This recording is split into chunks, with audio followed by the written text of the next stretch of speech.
have 5 surprises Mortal Kombat 2 characters who could fight for Earthrealm, and shout out to the person on Twitter who sent me this article, so let's get to it.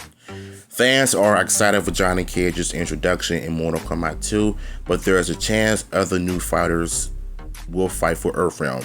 The trailer for the long-awaited sequel confirms that plenty of new characters will appear in Mortal Kombat 2, such as Katana, Jade, Sindel, Baraka, and Shao Kahn, the ruler of Outworld. However, all of these aforementioned characters will fight for Outworld, at least at the beginning of the movie. Just looking at the current roster for the movie, it's clear that Earthrealm will be greatly outnumbered in the upcoming Mortal Kombat 2 and needs more people. Obviously, Raiden and Sonya Blade will recruit Johnny Cage to defend Earthrealm, but perhaps they will seek out other fighters as well. If Earthrealm's champions lose the tournament in Mortal Kombat 2, then the villainous Shao Kahn will be able to invade their world. Since Raiden has vowed to protect Earthrealm, it would make sense for him to recruit more fighters than just Johnny Cage. There are 5 potential characters who could make surprise appearances and fight for Earthrealm in the sequel. First up, we have Cyrax. Cyrax is a fighter who first appeared in Mortal Kombat 3. He was one of 3 cybernetic ninjas along with Sector and Smoke to debut in the game. Like his counterparts, Cyrax was a Lin Kuei assassin who was turned into a robot as part of the Cyber Interactive. Cyrax was designed to be completely emotionless, which will make him the perfect assassin. This is a fascinating storyline in the franchise that could be explored if Mortal Kombat 2 decides to include Cyrax. While Cyrax does eventually show emotion when his programming is overridden, his main rival, Sector, remains heartless, depending on how the movies utilize him. Cyrax could get a slow burn arc that gets some compelling payoff. Seeing the rivalry between Cyrax and Sector develop in Mortal Kombat 2 will be incredible. Sector fights for Outworld, in many of the video games, but Cyrax sides with Earthrealm and defends it against Shao Kahn and his forces. Cyrax will be an amazing addition to Earthrealm in the movie franchise. Beyond that, future installments could dig into his past with the Cyber Interactive even further. It will likely be too much for the Mortal Kombat 2 to get into, but the games have established a rich world that could provide a number of long-running storylines and spin-offs for the movies. Cyrax can really begin setting his future up. As far as like Nightwolf goes, his storyline in Mortal Kombat 9 is pretty interesting because I remember playing him in the past and I wasn't really that good with him in the combos, but it seems like if they really are going to cast him in Mortal Kombat 3, it should be an interesting one. If they give him enough time to develop him, then this movie is going to make money. Nightwolf first appeared in Mortal Kombat 3 and has been a loyal Earthrealm fighter ever since. He is an indigenous historian and shaman who can draw on spiritual energy to perform several powerful moves. In the game series, Nightwolf is dedicated to fighting against forces of evil, so he will likely immediately accept Raiden's invitation to the tournament in Mortal Kombat 2. In the video games, Nightwolf is actually consistently in contact with Raiden through visions. Therefore, it's possible that Mortal Kombat 2 will include some of these visions to develop the relationship between those two. Unlike some other fighters, Nightwolf is a champion who Raiden can truly trust, which makes him a valuable addition to the Earthrealm roster. However, there's a chance that the movie may want to avoid including Nightwolf because of the controversy surrounding the character. In the past, the franchise has been criticized for depicting Nightwolf as a stereotypical indigenous tribe member. It may be necessary for Mortal Kombat 2 to make some changes to the character if it does include him.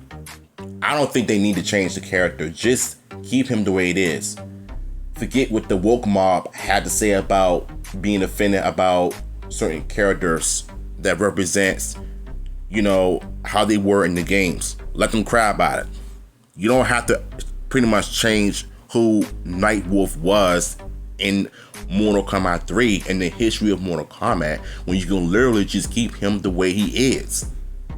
If you could do a story on how he came to be, then yes, it will draw some controversy, but guess what?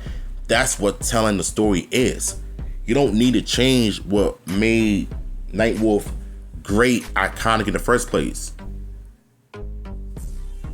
Now, Stryker, on the other hand, I never liked the character. I still believe that John Cena would have been a perfect Stryker.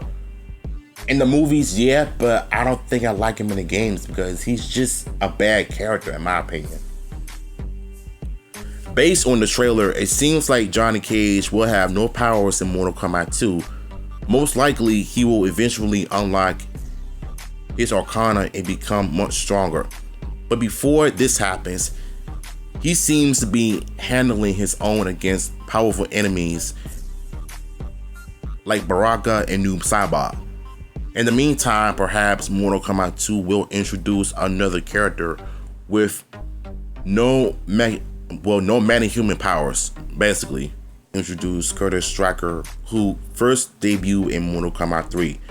Stryker is a New York City police officer who proves himself to be a competent fighter in several Mortal Kombat video games. Rather than relying on his special powers, Stryker uses his martial arts abilities, guns, and his trust batting well, I guess you could say gadgets in the history of Mortal Kombat. That's basically what this tries to say. Stryker's lack of powers makes him one of the weaker characters in the series, but he has still managed to defeat opponents like Reptile, Melina, and Gintaro. Furthermore, Stryker is completely dedicated to fighting for justice, which earns him Raiden's respect and leads to him being recruited to fight for Earthrealm. Kenshi is also one of my favorite 3D characters since Deadly Alliance, and he's been one of my favorite characters since the first time I saw him. A blind swordsman that knows how to kick butt, basically. Kenshi is a blind swordsman of Japanese heritage who first appeared in Mortal Kombat Deadly Alliance. In addition to his masterful swordsmanship, Kenshi also has telekinesis and psychokinesis, which makes him a dangerous opponent. He is a member of a special forces and outer world investigation agency, so it would make sense for him to align with characters like Sonya and Jax in Mortal Kombat 2. In the games, Kenshi has a vendetta against Shao Kahn, who caused his blindness. Therefore, his potential inclusion in Mortal Kombat 2 could involve Shang Tsung, who was underused in the first movie. Additionally, Kenshi is an important character in the games since he frees Ermac from Shao Kahn's control. Even though Shao Kahn will be Mortal Kombat 2's main villain, Ermac hasn't been confirmed to appear in the sequel. However, him being freed by Kenshi will be fascinating for a storyline to include in the movie franchise.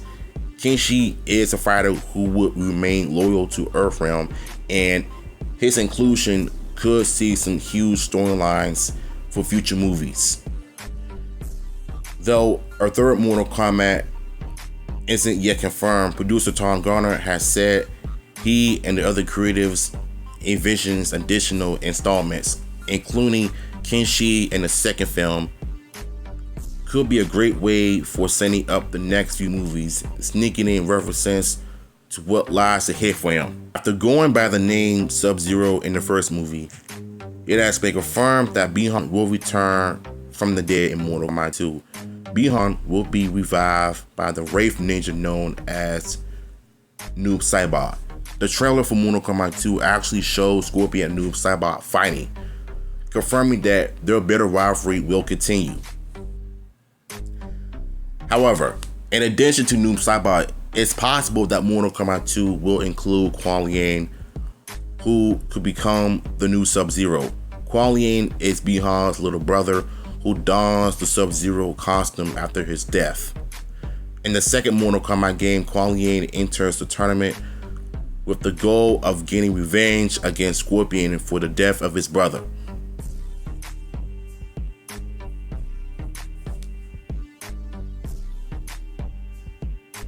Since Bi-Han died at the hands of Scorpion and Cole Young, first movie, it would make perfect sense for Kuan Yin to show up in Mortal Kombat 2. However, unlike his brother, Kuan Yin will probably not become a villain in the movie series.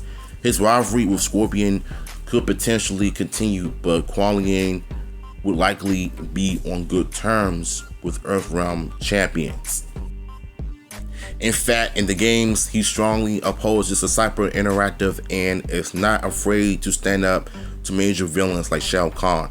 Therefore, it wouldn't be surprising if Kuan Yin fights with Earthrealm's other champion against the Outworld Emperor if he does show up in Mortal Kombat 2, which he won't because it wasn't confirmed. I will say this though, if he does show up in the movie somehow, maybe a little bit of a teaser, I'm not sure. If they could just make little references here and there, then yeah, I would have been going crazy and crashed out if I saw him appear in the sequel to don a new Sub-Zero costume. Kind of like a reference to MK11's look, but I would go crazy if I saw that for real. But Cyrax, I would have loved to see him in the sequel as well because of his story and his backstory, because he is a cyber ninja that I grew up watching and playing the games as a kid. But once MK9 came out, I just love playing with him. He's one of my favorite characters to play with so far. I haven't played other different incarnations of Mortal Kombat like MKX and 11, 1. So MK9 will always be my favorite version of him in my opinion, because it's based on different three incarnations of the Mortal Kombat series, MK1, 2, and 3.